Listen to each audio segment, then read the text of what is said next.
don't let anybody tell you that what you're doing is too strange or too particular or too small, because there's a lot of people in the world, and there's always going to be enough out there that like what you're doing.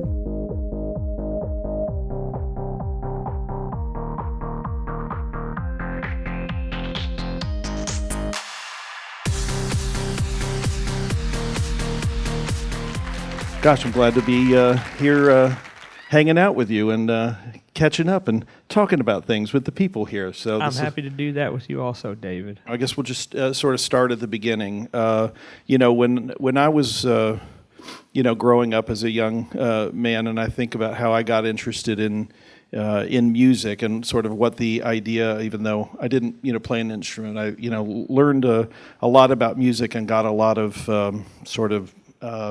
social capital out of like knowing all the members of Black Sabbath, for instance, and I just thought about like how important music was from the beginning, to me, and sort of how it was formative for me. And so I thought, it would be interesting to know kind of your early formative years and how music came to be so important to you. What was your path to just loving and engaging in music? I was really fortunate because my family all played. My parents didn't play, but my grandparents, my aunts and uncles, extended family, they all were musicians in some form, either as a hobby or as a profession. My grandfather was a Pentecostal preacher in North Alabama, and so he played in church. And the Pentecostal church was, they had electric instruments. They had bass guitar, and they had drums and pedal steel and all this, basically a rock and roll band, there in church. And he also, he played multiple instruments. So for daycare, during the summers when I was out of school, or when I would get out of school, my parents would still be at work for a few hours, I would go over and spend my time with my grandparents, and partially to keep me occupied, to keep me from breaking anything, to teach me the value of objects, and also, later on I realized to bond with me and actually have something in common. My grandfather taught me to play different musical instruments, and so that was how I got it initially, and that started at 6-7 years old. That was some of the earliest memories that I have, and I didn't really understand at that point that wasn't something everybody did. When I got into school and started making friends and realized that they didn't know how to play any musical instruments for the most part, it was a little bit of a surprise to me. I thought we would all just be in one big family band. Yes. So what were the first instruments that you learned to play? Well, earliest it was the mandolin. I think usually when somebody in my family got to about 6 years old or so, my grandfather would try to teach them to play the mandolin, because it happened to my father, it happened to my uncle.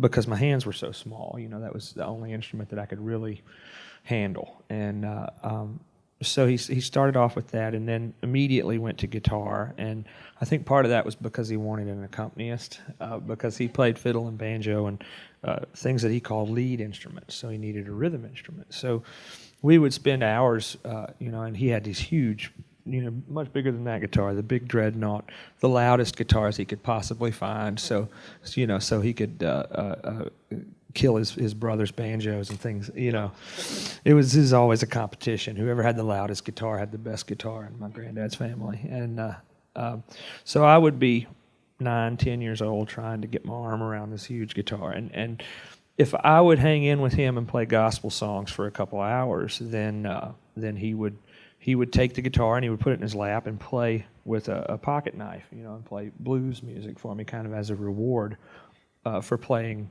rhythm guitar for that long. For hanging in there with some gospel music and the Lord for a couple hours. Yes, so, if I would take that, and he would do the midnight ramble section of my day when I was, and he even went so far as he knew that was my favorite thing. So when I was probably 10 years old, maybe even younger than that, he took me to the local record store and he bought the complete Robert Johnson recordings when that got remastered and came back out.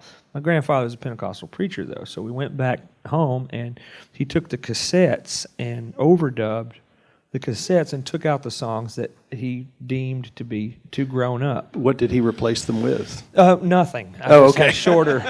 I mean, he gave me Maxell copies of the original cassettes, and he kept the originals until I was about 15, and then he said, "I think you're old enough for So you didn't really know about Robert Johnson and the Crossroads thing until much later. Well, I knew about the Crossroads thing. I didn't know about the squeeze my lemon thing until much later. Got it. Violence and this is Alabama. Violence was not a problem. It was anything sexual that I think he wanted to shield me from. In terms of your songwriting process, with words being so important. I mean, does it begin lyrically? Like how do things generally take shape? I'm sure it's different every time, but it is. Yeah, I would say a majority though. It starts lyrically, and I'll get a phrase stuck in my head. Something will jump out. It's almost like you start obsessing over one phrase that you either hear somebody say or you read on a sign or something that your own mind conjures up when you're observing, and it starts repeating itself, and then at some point in that process you think, oh, that's what that is. I'm doing this because that's supposed to be a song. And like right now I'm writing we're going to go in the studio in January and record, so I'm way more open and paying a lot closer attention to that kind of thing. So if I think of something more than once throughout the course of the day, I'll start trying to put a melody with it just automatically in my head. But usually it's a phrase that comes first. In terms of talking about your songwriting process, to extend that now into the studio, in terms of working with Dave Cobb and how the recording process. So you come in with a song. How much does talk about how the production takes shape, and Dave's process and what the interplay is between the two of you. Dave has a couple of rules that I really like. First of all, up until I started working with Dave, which was 2 albums ago, I'd always at least co-produced everything I'd ever done. The Trucker stuff, the solo records. And when I started working with Dave, it was right around the time when I got sober, and I started this process of letting go of things that needed to be let go of. And one of those things was the way my album sounded. And, I still try to retain veto power. If there's something that I hate, I'm not going to do it, just like most people in the studio. But I thought I was ready to, if I found the right person, turn the reins over a little bit and try to focus more on the songwriting specifically than the whole project. But Dave does not like to do demos, and this became really a godsend because if you're a touring band, it's a luxury to be able to go into the studio, play a song for everybody, and then record it. Some people don't have the time to do that. Some people's bands couldn't do that if they wanted to. But when we started doing that, stopped playing things live in concert for a few months before we went in the studio, we stopped having to fall out of love with parts that we had already fallen in love with, because you learn something on the road, you go in the studio, you're like, man, I've been playing this way for 3 months. I love it. This is my part. And then you make a record that really the producer doesn't even have to be in the room for. So none of that. We did away with that. Nobody gets demos. Nobody hears anything. Nobody but me and my wife usually hear any of these songs before I sit down and play them for Dave and for the band. And Dave doesn't sit behind the glass in the control room. He comes in there with everybody else, and he's either playing guitar or some kind of percussion instrument, or he's just sitting there clapping along or sitting there silently. But he doesn't like there to be that division between the band and the producer. One thing I noticed about Dave early on was that he doesn't really have a signature sound. And even though a lot of my favorite producers, you can hear him. You hear Nigel Godrich immediately, and I think he does beautiful, beautiful work. John Bryan, you hear John Bryan's, even Rick Rubin to a certain extent. Now he's got 3 or 4 different signature sounds, but you know what I'm talking about. Yeah. T-Bone Burnett, you hear T-Bone's work. With Dave, you don't hear those things. You hear the artist, and try as I may, I can't hear, Dave's fingerprint really on anything. So I thought maybe this is the right guy to start working with. And there's no rough mixes at the end of the day. You don't take anything home. You keep it all in the studio. Mm-hmm. it's like I say, it is a luxury, because if you can only afford to be in the studio for 3 days, you can't really do things that way. But for us, if we can go in for 2 or 3 weeks and make a record, it works really, really well. Yeah, I mean, what I always say about Dave, because that's one of the things that, we've had several acts in 30 Tigers, work with him, and I say more than any producer that I know, he serves the song. It's sort of like he seems to, intuit the emotional, core of what's happening, and sort of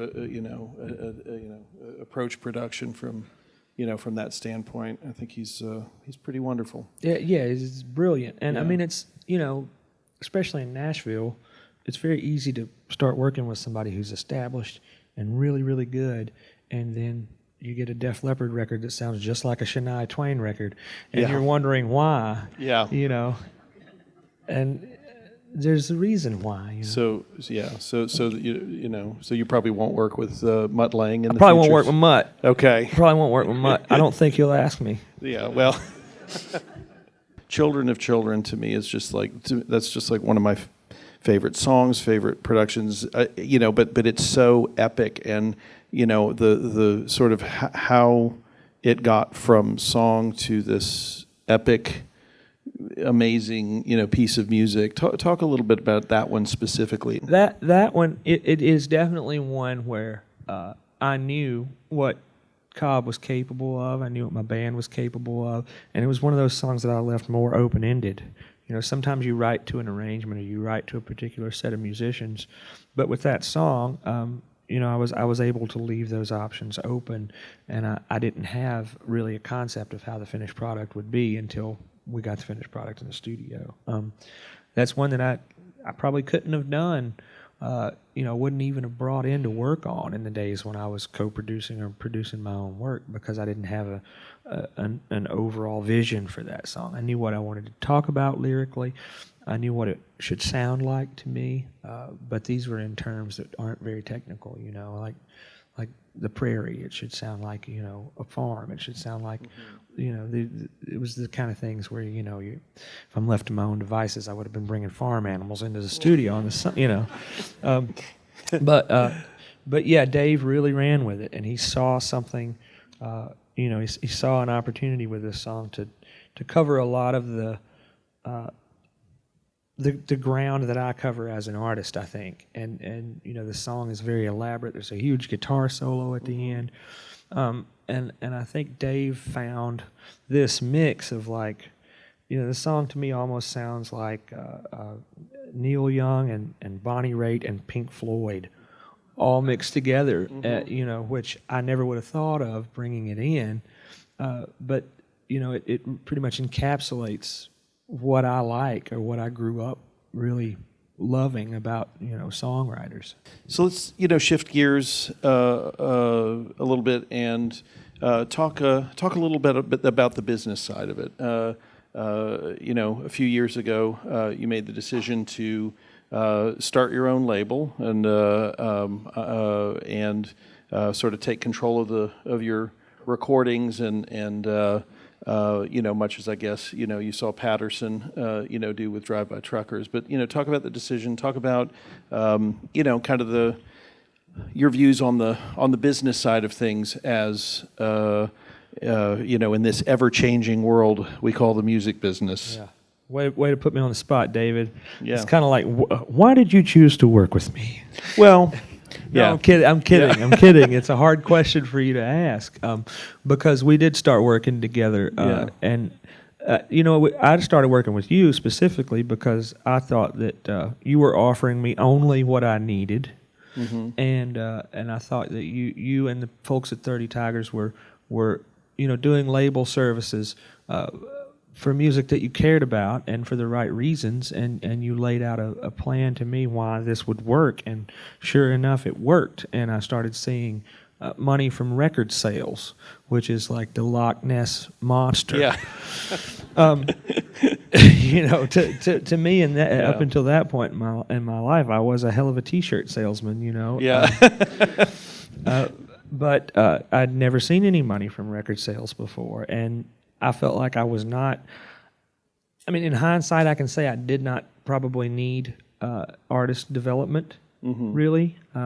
At that point, I thought, I don't need artist development. It could have gone either way, really. Now, looking back on the couple of albums that we've worked on together, I say that turned out to be a pretty good idea. And I'm all for. I think the shifting paradigm from music as a lottery ticket, because that's the first way it was presented to me by Patterson all those years ago. It was like, this is not a lottery ticket. And we got home from that first tour, and we'd been out for like 3 months, and we were unloading the van, and I said, what about pay? What about getting paid for these shows? Because I hadn't brought it up until that point, until the tour was over, because I was not shrewd. Yeah. And Patterson said, how much do you need?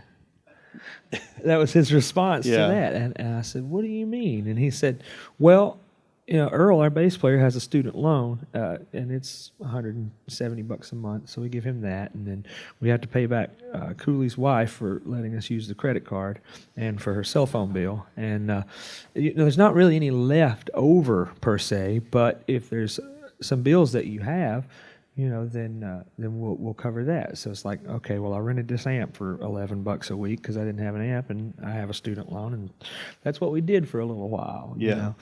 And I think shifting that idea that it's you either make it, quote unquote, or you fail. I think that idea is so harmful to anything creative and anything artistic, because the people who really make something happen, the majority of people who really, I think, contribute to the pantheon of popular music are people who just refuse to be told that they have to stop. And I think major labels, for the most part, in my personal experience, they're businesses, and some of them are honest, and some of them are great, and some of them are in it for the right reasons. I know you've worked for some with a great deal of success over your career, and I've belonged to some over my career also. So that all my stories aren't horror stories. They're 50-50 at worst. But I feel like a development of a system where artists retain ownership of their own work and forego this idea that they might become rich overnight. I think it really, for the type of art that I'm trying to make, I think it works better than anything else. So one thing, certainly as as you've become more famous, I guess, prominent. I haven't found the right word for that. Yeah. Known. As you've become more. That sounds icky. Well, I know. Known. Well, believe me. Biblically known. Yeah. Yeah, that's true. There is an icky connotation there. But at any rate, but, just in terms of, kind of any, challenges, benefits, I mean, what has that, what has that been like? Sort of especially, since the release of Southeastern, where it feels like people are putting a lot more, I think a lot of fans seem a lot more invested in you and your work. Yeah, I think it's great, man. It's great. It's what I signed up for, If I didn't want to be known, I could have been a poet. Yeah. And no offense to the medium, because I do dearly love it, but as my wife says, 3,000 copies is a blockbuster. Yeah. No, I always wanted to be a rock and roll star. I didn't realize that there wouldn't be any left by the time I got to adulthood, but I always dreamed of that. And so if somebody comes up to me and says, I love your music, I think it's great, and if somebody comes up to me and says, I hate your music, I think that's kind of great too. That probably doesn't happen enough. I'm not pushing buttons like I should be. But I feel like the audience that I have, I think they're rooting for me more often than not. And I have a song, Cover Me Up, which is probably my most popular song. And I wrote this for my wife after I got sober. I was going through this really difficult transitional period, and there's a line in there in particular about getting sober, And every night, people in the audience sing along with that, and then they cheer at the end of the line. And they'll hold up their damn cocktail, Yeah. and they will cheer about me being sober. Yeah. And I that's perfect. That's exactly what I want to happen. Yeah. You know, because not everybody needs to quit drinking. Some people need to start drinking. You know, Yeah. but I had had all of my drinks at that point. That's right. Everybody's allotted a certain amount. You were just leaving some for everyone else. Yes. I was just trying to, yeah.